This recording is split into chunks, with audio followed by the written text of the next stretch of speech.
When a city invites you to do something with one of its famous monuments, it's quite an act of confidence on their part.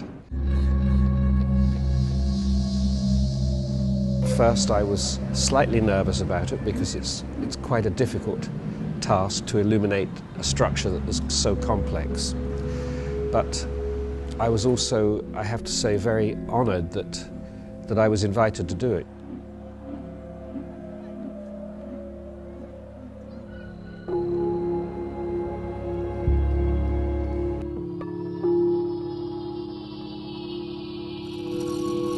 I took the job about a year ago and started thinking about it and started making some demos in my studio.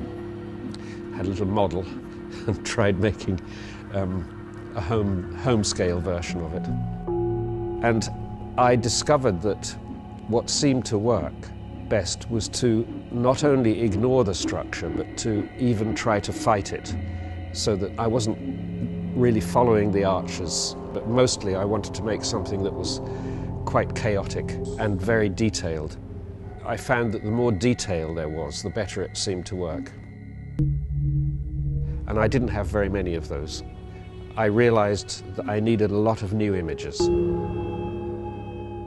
So in fact, I would say about probably 40% of the images that we used were made here, specifically for this.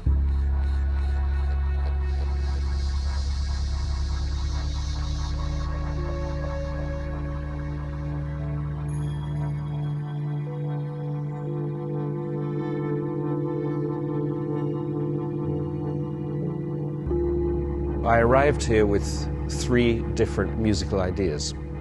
I didn't know what the situation was going to be like, so I didn't want to put all my hopes in one piece. And the first thing I noticed, of course, is that it's extremely noisy. It's a very noisy place with traffic on 3 sides and traffic that makes quite a lot of noise as well. So I thought, okay, I've got to make a piece of music that invites all of these things into itself so that you can't tell the difference between the music and the ambient sound of the traffic. Luckily, I had with me my new app, which is called Scape, which is basically a music generating device. So I was able to play that live, actually. So I played live every evening. I had a basic sort of fundamental piece that was pre-recorded, that ran through most of the show, but then everything else I added live. I was able to make some sounds that sounded like police sirens or cars, but a little bit more musical. So it made the buses and the planes sound like they belonged in the music.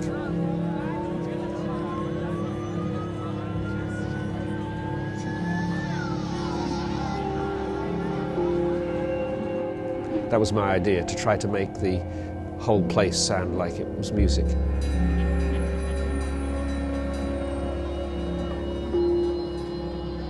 The visuals were a generative system which I've been using for the last 20 years or so, where what's happening is that there are lots and lots of images that I've prepared in advance, and they sit in a number of banks of images, and the computer is selecting randomly so that it's constantly creating new combinations.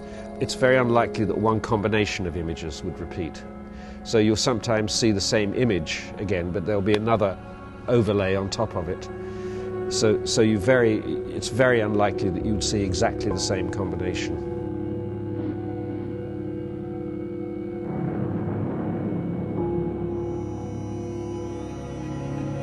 So if I call these things paintings, I'm deliberately saying I want this to be seen in terms of the history of painting, not really in the history of light shows, for example. Calling it 77 million paintings is saying this is an impossibly large number. It kind of tips you off that something is happening, because nobody could actually produce 77 million paintings by any old technique in their whole life, you know. Similarly, if I call something music, I'm saying I want this to be seen in terms of a tradition of listening, really. In music, of course, every new form of music is really a new form of listening. It's not just the notes that are changing, the sounds, it's what you do as a listener.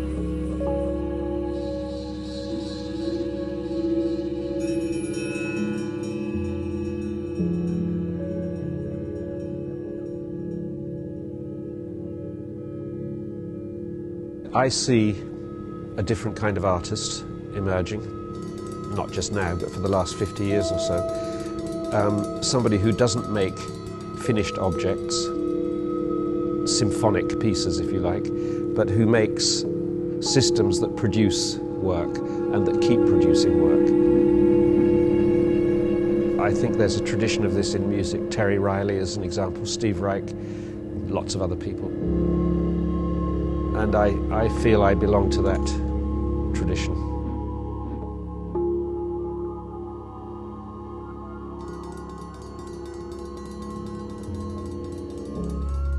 What I think this new art is doing is the artist presenting the start of something. Here's the system, here's the process, now let's see what it makes this time. I don't know, and you don't know. We're going to watch what it does. So I was an audience as well, so I was sitting there going, ooh, that's good. Hadn't seen that before. Ooh, this bit's a bit dreary.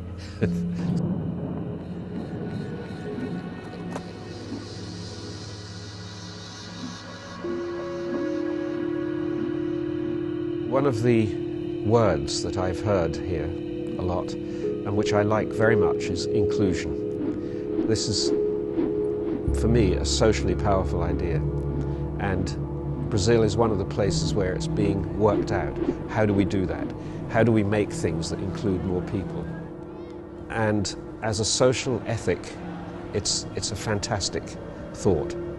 So I see this as being part of that ethic of saying we're going to make things that are for everybody, and they're invited to come. And I thought people were very respectful and very interested, and I was impressed with the audience and the way they behaved.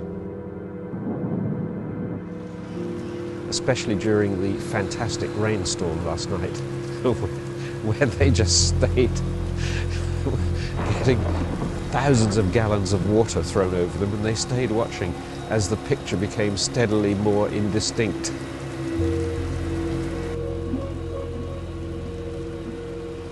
As for the future, I really don't know. I think, interestingly enough, I think that the apps might be more memorable than anything else, because I think, in a sense, they are the beginning of a new art form. It probably take a few years to realize that there is a new art form. Oh, and that's where it started, with these things, you know, these funny little things on a funny little tablet. It'll look very primitive in 15 years' time, but I think it is the beginning of something.